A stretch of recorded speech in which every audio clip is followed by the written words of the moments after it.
Public bus system যেনেকৈ এইটো চলি আছে, টাইমিং অলপ আমাৰ এক্সিড হ'ব। আমি ASTCৰ লগত কথা পাতিছিলোঁ কি আমাৰ 11টা বজালৈকে মানুহবিলাক ডিছপাৰ্চ হৈ থাকিব, তো এইটো বাছ যোন নম্বৰ্ছ আছে এইটো ডিলেট কৰি চলাই থাকিব, এইটো কথা হৈছে। আৰু ছেকেণ্ড বস্তু যোন আপুনি কৈছে, চবেই যি মানুহবিলাকে মিউজিকৰ অনুৰাগী হৈ চবেই এইটো চাব। আগাৰ তাৰ বাহিৰতে এতিয়া কিবা কৰিব, তো যি মানুহে আমি একশ্যন লৈ এইটো লোৱা যায়। This is basically book my show event, so we are supporting them.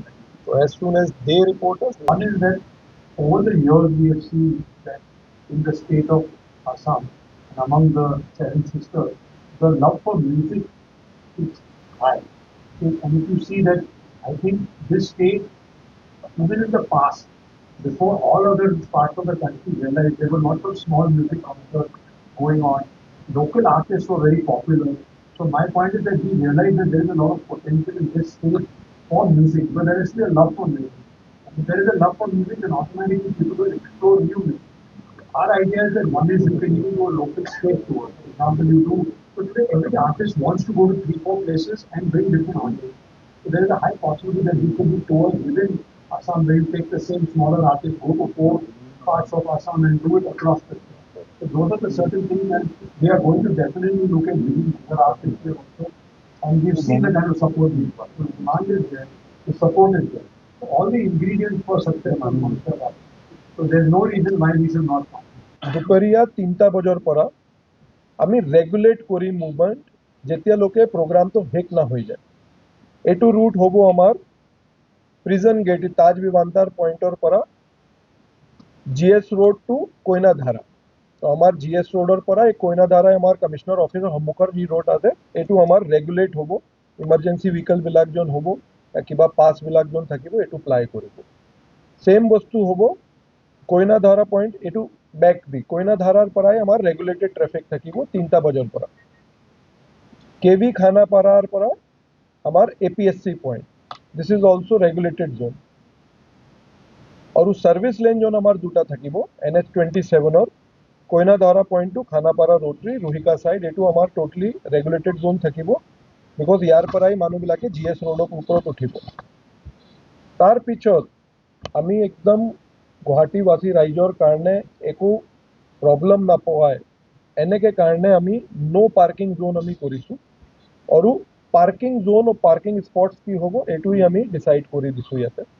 এতিয়া নো পাৰ্কিং জোন মই কৈ আছোঁ, both sides of the GS road 6 mile under ব্ৰিজৰ পৰা আমাৰ খানাপাৰা ৰোটাৰীলৈকে একদম both sides আমাৰ নো পাৰ্কিং জোন থাকে। 1200 বাইকৰ 3টা জেগা দিয়া হৈছে।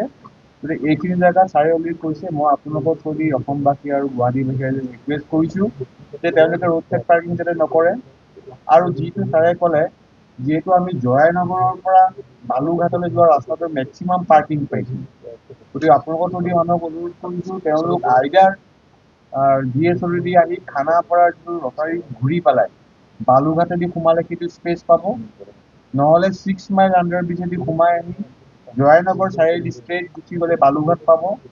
আইডাৰ দে কেন ইউজ দেট হাতীগাঁও চাৰিআলি, হাতীগাঁও যিটো ৰাস্তা আছে গেম ভিলেজৰ মুখত ওলাই লেফ্ট টাৰ্ণ লৈ আকৌ লেফ্ট টাৰ্ণ সোমাই গ'লে তেওঁলোকে এই পাৰ্কিং স্পেচখিনি বেছিকৈ পাব। গতিকে আপোনালোকৰ থ্ৰুদি মই অসমবাসী আৰু গুৱাহাটীবাসীক অনুৰোধ কৰিছোঁ যে তেওঁলোকে আহি আনন্দ কৰক, লগতে গুৱাহাটীৰ যিখিনি নৰ্মেল কমিউটাৰ্ছ আছে তেওঁলোকৰ দিনটো যাতে কোনো উইদাউট ট্ৰেফিক কণ্ডিশ্যনত মানডে টু ক্ৰছ হয়। আৰু আমাৰ কাৰণে এইটো প্ৰথম হৈছে, গতিকে আপোনালোকৰ অনুৰোধ জনাইছে এইটো গ্ৰেণ্ড ছাকচেছ যেন আমাৰ কাৰণে কৰি দিয়ে। শ্ৰোতা আহিব, অডিয়েঞ্চ আহিব, তেওঁলোককো আমি অনুৰোধ কৰিম যে তেওঁলোকে ইভেণ্টটো ভালকৈ পালন কৰে আৰু ইভেণ্টটো ভালকৈ এনজয় কৰাৰ পাছত যেতিয়া উভতি যায় আমাৰ ৰাস্তাৰ যিটো ডিচিপ্লিন আছে এইটো মেইনটেইন কৰি যায়। আৰু তাতে কিবা অসুবিধা হ'লে আমাৰ কমপ্লিট টিম ৰোডত তেওঁলোকৰ ছাপৰ্টত থাকিব, ট্ৰেফিকে হওক, এক্সাইজে হওক, DTO হওক বা হেল্থৰ এম্বুলেঞ্চ এইবিলাক হওক, আমি গোটেই টিম আমাৰ মানে তেওঁলোকৰ ছাপৰ্টৰ কাৰণে ওচৰতে থাকিব। আৰু আমাৰ এটাই টাৰ্গেট আছে যে যিমানখিনি অডিয়েঞ্চ ইয়াতে আহে আৰামত ইভেণ্টটো চোৱাৰ পিছত নিজেই নিজৰ ঘৰত সময়মতে কষ্ট নোপোৱাকৈ আৰামত য'ত পাই যায়। আৰু অসমত এটা নতুন অধ্যায় যিটো আৰম্ভ হৈছে, এটা বহুত পজিটিভ পইণ্টত, এটা সকাৰাত্মক পইণ্টতে য'ত আমি আৰম্ভ কৰিব পাৰোঁ, এইটোৱে আমাৰ কামনা আছে। আৰু আপোনাৰ মাধ্যমেৰে আমি সকলোকে আকৌ আহ্বান জনাম যে ডাঙৰ গেদাৰিং হ'ব, একো হুলস্থুল নকৰাকে আৰামত চবৰ কাৰণে যিমান আছে এইটো টিকেটেড আছে, যাৰ টিকেট আছে তেওঁ শ্ব' চাব পাৰিবহে আৰামত। তাতে কোনো ধৰণৰ এনেকুৱা নাই যে টাইমত নাপালে চিটটো কোনোবা বেলেগজনে লৈ ল'ব। মাত্ৰ ধৈৰ্য ধৰি আৰামত যেনেকুৱা আমাৰ পুলিচৰ যি ব্যৱস্থা আছে আৰু এইবাৰী কেম্পাছৰ ভিতৰত সোমাই গ'লে অৰ্গেনাইজৰ যিটো ব্যৱস্থা আছে এইটো পালন কৰি গ'লে ধুনীয়াকে চবে আহি যাব। আৰু আমাৰ যিটো আন্তঃৰাষ্ট্ৰীয় এজন শিল্পী আহিছে তেওঁ মনত এটা পজিটিভ ইমেজ যদি লৈ যায়, আমাৰ অসমখনে টুৰিষ্ট মেপত আৰু জিলিকাই উঠিব আৰু আমি বহুতখিনি নতুন আৰ্টিষ্টবিলাক তেতিয়া ইণ্টাৰনেশ্যনেল পাব পাৰিম।